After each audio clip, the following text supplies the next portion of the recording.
కదిరి లక్ష్మీ నరసింహస్వామి బ్రహ్మోత్సవాలు కన్నుల పండుగగా ప్రారంభమయ్యాయి. బ్రహ్మోత్సవాల్లో భాగంగా ఘనంగా బ్రహ్మరథోత్సవం నిర్వహించారు.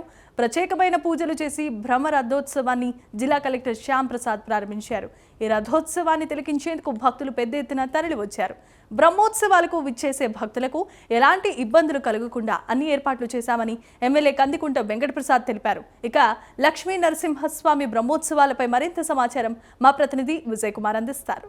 కదిరి లక్ష్మీ నరసింహస్వామి బ్రహ్మోత్సవాల్లో భాగంగా బ్రహ్మ రథోత్సవం ఈ రోజు అయితే అంగరంగ వైభవం జరుగుతుంది. దాదాపు 2 లక్షల మంది ఈ రోజు ఈ కార్యక్రమంలో పాల్గొంటున్నారు. అయితే మరి కాసేపట్లో బ్రహ్మ రథోత్సవం అయితే పాల్గొనుంది. అయితే ఈ కార్యక్రమానికి ముఖ్యంగా ఇక్కడ కదిరి శాసనసభ్యులు కందికుంట వెంకటప్రసాద్ గారు, అలాగే జిల్లా కలెక్టర్ శ్యాంప్రసాద్ గారు, అలాగే ఈవో శ్రీనివాసరెడ్డి గారు పర్యవేక్షణలో అయితే అంగరంగ వైభవంగా ప్రారంభం కానుంది. మరి కాసేపట్లో దాదాపు ఈ రథోత్సవ కార్యక్రమానికి దాదాపు 4 లక్షల మంది 3 నుంచి 4 లక్షల మంది హాజరయ్యే అవకాశం ఉందని చెప్పి ఇప్పటికే ఆలయ అధికారి శ్రీనివాసరెడ్డి కావచ్చు, కలెక్టర్ గారు కావచ్చు తెలియజేశారు.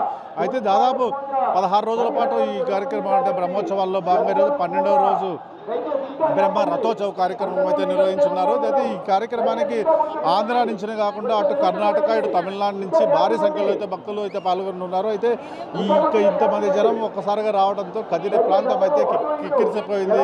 ఎటు చూసినా కదిరి నగర వీధుల్లో ఎటు చూసినా భక్తులతో కిటకిటలాడుతుంది. కదిరి లక్ష్మీనరస్వామి బ్రహ్మోత్సవాల్లో భాగంగా మరో 3 రోజులు ఈ బ్రహ్మోత్సవాలు కూడా జరగనున్నాయి. అయితే ఈ కార్యక్రమంలో ప్రజలకు ఎటువంటి లోటుపాట్లు కాకుండా కూడా ఇప్పటికే అన్ని ఏర్పాట్లు కూడా అధికారులు అయితే పూర్తి చేశారు. పోలీస్ యంత్రాంగం కూడా పూర్తి పటిష్ట బందోబస్తు అయితే ఏర్పాటు చేసింది. దాదాపు 2000 మంది పోలీసులతో ఈ కార్యక్రమానికి అయితే ఎటువంటి అవాంఛనీయ సంఘటనలు జరగకుండా జిల్లా ఎస్పీ సతీష్ కుమార్ గారు ఏర్పాట్లు చేయడం జరిగింది. అయితే మరి కాసేపట్లో ఈ బ్రహ్మ రథోత్సవానికి మనం విజువల్స్లో చూడొచ్చు. అటు ఎమ్మెల్యే కందికుంట వెంకటప్రసాద్ గారు, కలెక్టర్ శ్యాంప్రసాద్ గారు